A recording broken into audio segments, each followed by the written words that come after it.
Hi guys, welcome to cult cinema channel. ಈ ಒಂದು ವಿಡಿಯೋದಲ್ಲಿ ನಾನು ಪುನೀತ್ ಅವರು ತಮ್ಮ ಕೆರಿಯರ್ ಅಲ್ಲಿ ರಿಜೆಕ್ಟ್ ಮಾಡಿರುವ ಸಿನಿಮಾಗಳ ಬಗ್ಗೆ ಎಕ್ಸ್ಪ್ಲೇನ್ ಮಾಡ್ತೀನಿ. ನಮ್ಮ ಚಂದನವನದ ಅಪ್ಪು ಅವರು ಅಂದಿನ ಸಮಯದಲ್ಲಿ ಕೆಲವೊಂದು ಕಾರಣಗಳಿಂದ ಕೆಲವೊಂದು ಸಿನಿಮಾಗಳನ್ನ ಮಾಡೋಕೆ ಆಗಿರ್ಲಿಲ್ಲ. ಅಂತಹ ಸಿನಿಮಾಗಳ ಬಗ್ಗೆನೇ ಈ ವಿಡಿಯೋ. ಅಪ್ಪು ಅವರು ರಿಜೆಕ್ಟ್ ಮಾಡಿದ ಸಿನಿಮಾಗಳು. ಮುಂಗಾರು ಮಳೆ ಈ ಸಿನಿಮಾನ ಯೋಗರಾಜ್ ಭಟ್ ಅವರು ಡೈರೆಕ್ಟ್ ಮಾಡಿದ್ರು. ಭಟ್ರು ಈ ಸಿನಿಮಾಗೆ ಮೊದಲು ಅಪ್ಪು ಅವ್ರನ್ನ ಹಾಕೊಂಡು ಸಿನಿಮಾ ಮಾಡ್ಬೇಕು ಅಂತ ಆಸೆ ಇತ್ತು. ಆದ್ರೆ ಭಟ್ಟರ ಅಂದಿನ ಸಿನಿಮಾಗಳ ಸೋತಿದ್ದರಿಂದ ಮತ್ತೆ ಇನ್ನೂ ಕೆಲವೊಂದು ಕಾರಣಗಳಿಂದ ಮುಂಗಾರು ಮಳೆ ಪುನೀತ್ ಅವರ ಕೈ ತಪ್ಪಿ ಹೋಯ್ತು. ಆದ್ರೆ ಅದು ಗಣೇಶ್ ಅವರಿಗೆ ಸಿಕ್ಕಿ ಅವರನ್ನ ಸ್ಯಾಂಡಲ್ವುಡ್ ನಲ್ಲಿ ಗೋಲ್ಡನ್ ಸ್ಟಾರ್ ಆಗೋ ಹಾಗೆ ಮಾಡ್ತು. ಮತ್ತೆ ಭಟ್ಟರ ಮತ್ತೊಂದು ಸಿನಿಮಾ ಆದಂತ ಗಾಳಿಪಟ ಸಿನಿಮಾ ಕೂಡ ಪುನೀತ್ ಅವರೇ ಮಾಡ್ಬೇಕಿತ್ತು. ಆದ್ರೆ ಇಲ್ಲೂ ಕೂಡ ಕೆಲವೊಂದು ಕಾರಣಗಳಿಂದ ಸಿನಿಮಾ ಮಾಡೋಕೆ ಆಗ್ಲಿಲ್ಲ. ಬಜರಂಗಿ ಭಾಯ್ಜಾನ್ ಈ ಸಿನಿಮಾದಲ್ಲಿ ಕೂಡ ಅಪ್ಪು ಅವ್ರು ಆಕ್ಟ್ ಮಾಡ್ಬೇಕಿತ್ತು. ಈ ಸಿನಿಮಾಗೆ ಕತೆ ಬರೆದಿರೋದು ರಾಜಮೌಳಿ ಅವರ ತಂದೆ ವಿ ವಿಜಯೇಂದ್ರ ಪ್ರಸಾದ್ ಅವರು. ಈ ಸಿನಿಮಾನ ನಿರ್ಮಾಣ ಮಾಡಿದ್ದು ನಮ್ಮ ಕನ್ನಡದ ಸೂಪರ್ ಹಿಟ್ ಸಿನಿಮಾಗಳ ನಿರ್ಮಾಪಕ ಆದಂತಹ ರಾಕ್ಲೈನ್ ವೆಂಕಟೇಶ್ ಅವರು.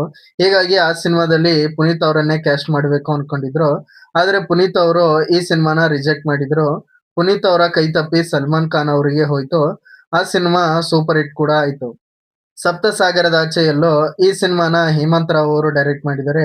ರಕ್ಷಿತ್ ಶೆಟ್ಟಿ ಅವರು ಮನೋ ಆಗಿ ಸಖತ್ ಮೋಡಿ ಮಾಡಿದ್ರು. ಆದ್ರೆ ಈ ಸಿನಿಮಾದ ನಿರ್ದೇಶಕರಾದಂತ ಹೇಮಂತ್ ರಾವ್ ಅವರು ಈ ಸಿನಿಮಾದ ಕಥೆಯನ್ನು ಅಪ್ಪು ಅವರಿಗೋಸ್ಕರ ರೆಡಿ ಮಾಡ್ಕೊಂಡಿದ್ರು ಅಂತೆ. ಆದ್ರೆ ಕಾರಣಾಂತರದಿಂದ ಅಪ್ಪು ಅವರು ಈ ಸಿನಿಮಾನ ಕೂಡ ಮಾಡಕ್ ಆಗ್ಲಿಲ್ಲ. ಆದ್ರೆ ಅಪ್ಪು ಅವರನ್ನ ಮನೋ ಪಾತ್ರದಲ್ಲಿ ಹೇಗೆ ಕಾಣಿಸ್ತಿದ್ರು ಅನ್ನೋದು ಕುತೂಹಲ ಇತ್ತು. ಈ ಸಿನಿಮಾ ಕೂಡ ಅಪ್ಪು ಅವರ ಕೈ ತಪ್ಪಿ ಹೋಯ್ತು.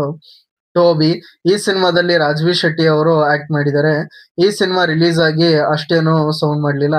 ಆದ್ರೆ ಈ ಸಿನಿಮಾದ ಕಥೆಯನ್ನು ರಾಜ್‌ವಿ ಶೆಟ್ಟಿ ಅವರು ಅಪ್ಪು ಅವರಿಗೆ ನರೇಟ್ ಮಾಡಿದ್ರಂತೆ. ಆದ್ರೆ ಈ ಸಿನಿಮಾನ ಕೂಡ ಅಪ್ಪು ಅವರು ಕೈ ಬಿಡಬೇಕಾಯ್ತು.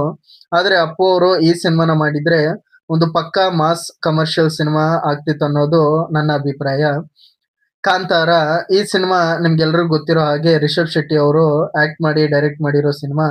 ಇದು ನಮ್ಮ ಕನ್ನಡದ ಹೆಮ್ಮೆಯ ಸಿನಿಮಾ. ಈ ಸಿನಿಮಾದ ಕಥೆನ ಬರೆದ ನಂತರ ರಿಷಬ್ ಅವರು ತಾವು ಡೈರೆಕ್ಟರ್ ಆಗಿ ಪುನೀತ್ ಅವರಿಗೆ ಕಥೆನ ಕೂಡ ಹೇಳಿದ್ರು. ಅಪ್ಪು ಅವರು ಸಹ ಸಿನಿಮಾ ಮಾಡಲು ಎಕ್ಸೈಟೆಡ್ ಆಗಿದ್ರು. ಆದ್ರೆ ದೈವದ ಪಾತ್ರ ಇರುವ ಕಾರಣ ಮತ್ತೆ ಕೆಲವೊಂದು ಕಾರಣಗಳಿಂದ ಅಪ್ಪು ಅವರು ಈ ಸಿನಿಮಾನ ಕೂಡ ಮಾಡಕ್ಕೆ ಆಗ್ಲಿಲ್ಲ. ಹೀಗಾಗಿ ರಿಷಬ್ ಶೆಟ್ಟಿ ಅವರೇ ಶಿವನ ಪಾತ್ರ ಮಾಡಿ ತಮ್ಮ ನಟನೆ ಸ್ವರೂಪವನ್ನು ಇಡೀ ದೇಶಕ್ಕೆ ಗೊತ್ತಾಗೋ ಹಾಗೆ ಮಾಡಿದ್ರು. ಸೊ ಇಷ್ಟು ಅಪ್ಪು ಅವರು ಕೈಬಿಟ್ಟ ಸಿನಿಮಾಗಳಾಗಿವೆ. ಅಪ್ಪು ಅವರು ಕೈಬಿಟ್ಟ ಎಲ್ಲ ಸಿನಿಮಾಗಳು ಸಹ ಬ್ಲಾಕ್ ಬಸ್ಟರ್ ಆಗಿವೆ. ಸೊ ಇಷ್ಟಾಗಿತ್ತು ಈ ಒಂದು ವಿಡಿಯೋ. ಅಪ್ಪು ಅವರು ರಿಜೆಕ್ಟ್ ಮಾಡಿದ ಮತ್ತೆ ಅಪ್ಪು ಅವರ ಕೈಬಿಟ್ಟಂತಹ ಸಿನಿಮಾಗಳ ಲಿಸ್ಟು. ಈ ವಿಡಿಯೋ ಇಷ್ಟ ಆಗಿದ್ರೆ ನನ್ನ ಚಾನಲ್ನ ಸಬ್ಸ್ಕ್ರೈಬ್ ಮಾಡಿ, ಹಂಗೆ ಲೈಕ್ ಶೇರು ಕಮೆಂಟ್ ಕೂಡ ಮಾಡಿ. Thank you so much guys.